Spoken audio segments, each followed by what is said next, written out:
The year is 1917.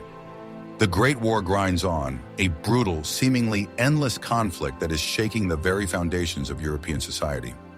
Empires are crumbling, ancient dynasties teetering. In Britain, King George V, a monarch acutely aware of the shifting political winds and the anti-German sentiment sweeping his nation, faces a unique set of pressures. The British royal family, with its myriad German connections through generations of intermarriage, is under intense scrutiny. The very name of the royal house, Saxe-Coburg and Gotha, sounds jarringly Germanic to a populace at war with Germany. In this crucible of patriotic fervor and dynastic anxiety, King George V made a series of momentous decisions. The most publicly trumpeted was the changing of the family name to Windsor, a masterstroke of public relations. But another, quieter yet profoundly impactful decree was issued by letters patent on the 30th of November, 1917. A decree that would redefine who exactly was considered truly royal in the eyes of the law and the public. A decree that would, with the stroke of a pen, strip many distant relatives of their coveted royal styles and titles. For generations, the titles of prince or princess, in the style of His or Her Royal Highness, had proliferated through the extended branches of the British royal family. Grandchildren of sovereigns, great-grandchildren, even more distant cousins, often carried these distinctions, creating a sprawling network of individuals bearing royal status, some with little connection to the direct line of succession or public duty. In an age of rising democratic sentiment, and with the war highlighting the need for a more streamlined, identifiably British monarchy, this vast constellation of minor royals began to look anachronistic, even problematic. The 1917 letters patent were stark in their simplicity and sweeping in their effect. They decreed that henceforth the titles of Royal Highness and Prince or Princess of Great Britain and Ireland would be restricted. They would apply only to the children of the sovereign, the children of the sons of the sovereign, and the eldest living son of the eldest son of the Prince of Wales.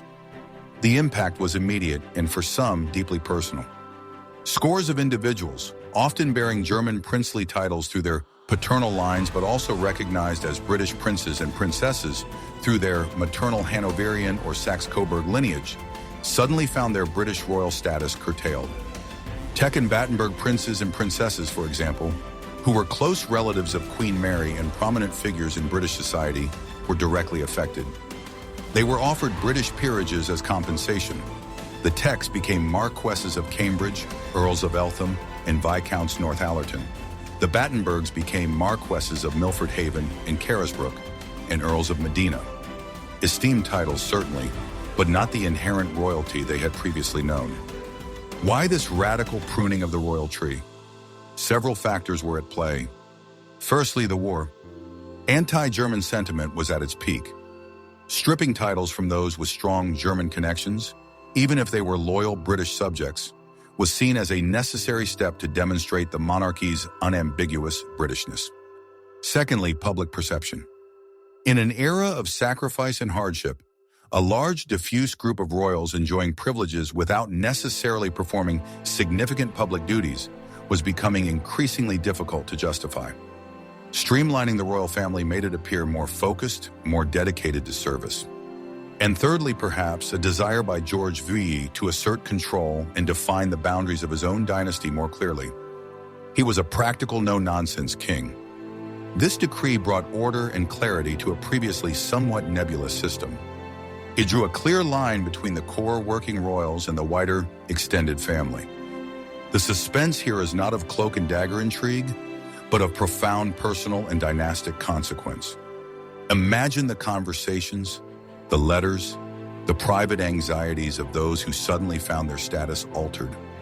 For some, it may have been a relief, an escape from the obligations of a title they barely use.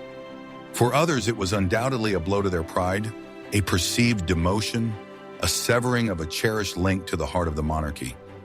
This was not a decision taken lightly.